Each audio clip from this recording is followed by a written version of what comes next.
বন্ধুরা দেখুন, আস্ত মানুষের মাথার খুলি উঠিয়েছে এই ভাইটি। তার কি পরিমাণ সাহস, তিনি এই শ্মশান থেকে মৃত মানুষের মাথার খুলি উঠিয়েছেন। দেখুন এই যে দাঁত, এখন একটা দাঁত কিন্তু এখানে অবশিষ্ট রয়েছে। আচ্ছা, আপনি এই খুলিটা কিভাবে উঠালেন এখান থেকে? এখানে পানিতে ভাসে ছিল, সেখান থেকে ওঠালাম। আচ্ছা আচ্ছা, এই পানির মধ্যে ছিল? হ্যাঁ হ্যাঁ। তো আপনার কি ভয় করে নাই? না না, কিভাবে বুঝলেন এটা মানুষের মাথার খুলি?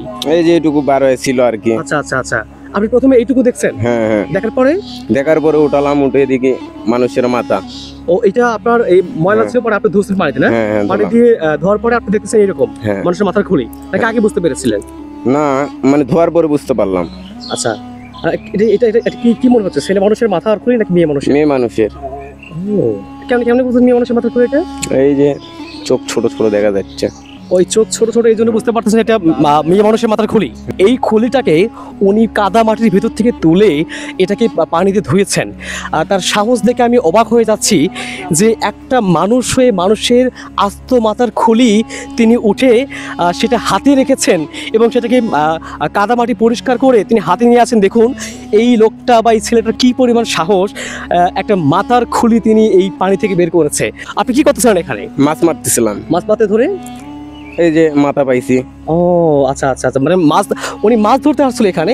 মাছ ধরতে এসে উনি মানুষের মাথার খুলটা দেখতে পায়। আপনার কি মনে হয় এটা কতদিন আগের হতে পারে? এটা তাও তো 10 বছর আগের। 10 বছর আগের? হ্যাঁ। বন্ধুরা, এই যে খুলটা দেখতে পাচ্ছেন, এই খুলটা যিনি পেয়েছেন উনি বলছেন যে এটা কমপক্ষে 10 বছর আগের হতে পারে এবং এটা ধারণা করা হচ্ছে এটা কোনো মেয়ে মানুষের মাথার খুলি। দেখুন, আপনাদেরকে দেখানোর যদি চেষ্টা করি, এই খুলটা দেখুন একদম স্পষ্ট দেখা যাচ্ছে এখনও।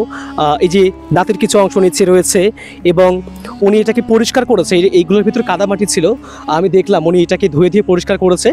আপনাদেরকে কাছ থেকে দেখাতে চাই। দেখুন এই যে দাঁত, এখনও একটা দাঁত কিন্তু এখানে অবশিষ্ট রয়েছে এবং এই খুলি থেকে সাধারণত ধারণা করা যায় এই খুলিটা মানে খুব বেশি দিনের নয়, যেহেতু একটা দাঁত আমরা এখানে দেখতে পাচ্ছি। এবং দেখুন এটা কিন্তু পানির ভিতরে ছিল, যার কারণে অনেকটা একটা শ্যাওলা একটা কালার চলে আসছে। কালারটা কালো বর্ণের হয়ে গেছে।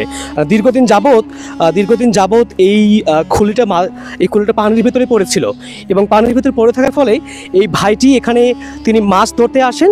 মাছ ধরতে এসে এই খুলিটা তিনি দেখতে পান এবং দেখার পরে তিনি এই খুলিটা পানির ভিতর থেকে তুলে এটাকে পরিষ্কার করেন। এই খুলিটার ভেতরে অনেক কাদা ছিল, অনেক কাদা মাটি ছিল। সেই খুলিটাকে তিনি এই পানি থেকে তুলে পরিষ্কার করেছেন। আমার হাতে এখন দেখতে পাচ্ছেন বন্ধুরা একটা আস্ত মানুষের মাথার খুলি, যেই খুলিটা একটা সময় একটা মানুষের মাথা হিসেবে ছিল। এই মানুষটা হয়তো বা একটা সময় জীবিত হয়ে সে এই পৃথিবীতে বেঁচে ছিল, কিন্তু আজকে সেই মানুষটা আর পৃথিবীতে নেই এবং আজকে শুধুই তার সেই স্মৃতি হিসেবে এই খুলিটুকু রয়ে গেছে এবং এই খুলি তিনি দেখতে পেয়েছেন এবং পানি থেকে এই খুলিটি উদ্ধার করা হয়েছে এবং সেটাই আপনাদেরকে আমরা দেখানোর চেষ্টা করেছিলাম। আসলে পৃথিবীতে প্রতিটা মানুষের জন্ম হয়, আবার মৃত্যু হয় এবং মৃত্যুর শেষে মানুষের এই যে দেহের যে ধ্বংসাবশেষ সেগুলো কিন্তু এভাবেই মাটির ভিতরে রয়ে যায়। কোনো একদিন হয়তোবা আমরা ওই পৃথিবী থেকে চলে যাব, আমাদেরও দেহের ধ্বংসাবশেষ এভাবে মাটির ভিতরে পড়ে থাকবে।